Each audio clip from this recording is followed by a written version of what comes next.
Ever since I was a little girl, I knew I wanted to become a doctor, but I loved writing, so when I started school at Shenandoah University, I knew I wanted to major in English and minor in biology. My identity revolved around my love for helping others, but in this case, I thought it was helping others due to being sick or wanting to diagnose their physical injuries.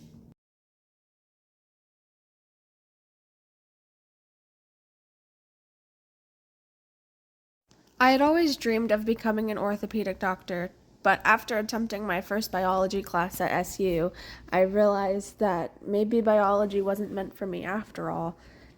I was failing test after test. My grades were dropping tremendously in the class, and this was the first time I had ever experienced any type of academic failure. Because of this, I started to lose my sense of self. I started to struggle, asking myself questions such as, who am I, and what do I want to do with my life? After realizing that maybe being a doctor wasn't for me, I began to lose my sense of identity. I began experiencing identity versus role confusion, which is the fifth stage of ego in Erik Erikson's theory of psychosocial development. During this stage, adolescents explore the independence and develop a sense of self. Along the way, most adolescents try on many different selves to see which one fit. They explore various roles and ideas, set goals, and attempt to discover their adult selves. Adolescents who are successful at this stage have a strong sense of identity and are able to remain true to their beliefs and values in the face of problems and other people's perspectives. However, when adolescents are apathetic, they are not able to make a conscious search for identity and are pressured to conform to their parents' ideas for the future, and they may even develop a weak sense of self and experience role confusion. During this stage, I was very uncertain of myself and what I wanted to do as a career. Since I had always believed that I was going to be a doctor, I began putting myself into different roles and experiences. It wasn't until I took an upper level English class that I started to gain my sense of identity back, and I found my calling as a writer. With that being said, I ended up applying to NYU's Summer Publishing Institute to increase my knowledge and gain hands-on experience in the field of journalism and publishing. While at NYU, I was also taking an online psychology course through SU. During this time, I found myself more interested and excited about logging into my psychology class than attending the publishing seminars.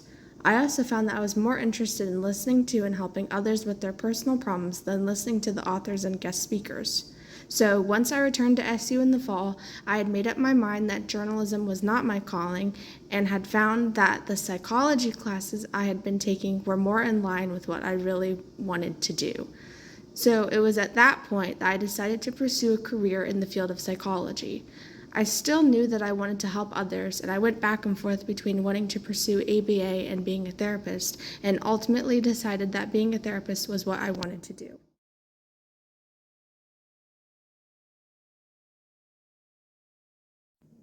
Having grown up in the culturally diverse Northern Virginia has helped shape the way I view culture and diversity. Being half Korean and half Irish has also taught me about traditional Asian customs, cultural trauma, and religion. I am also a part of the LGBTQ+ community, so being a queer woman, it is my passion as a future therapist to help clients in the community with all traumas and hardships that they have faced. The exposure that I've had to different cultures growing up has also made me excited and eager to learn more about other minority groups that are different from mine, so I love traveling to different countries and learning about their ways of life. With that being said, my love for culture and my calling as a therapist also allowed me the opportunity to present at a conference in Lisbon, Portugal, on how bipolar disorder is presented in the classic novel Dr. Jekyll and Mr. Hyde. These experiences of both growing up in Northern Virginia and understanding my own cultural background has helped shape my knowledge of ethics and cultural understanding as a future therapist.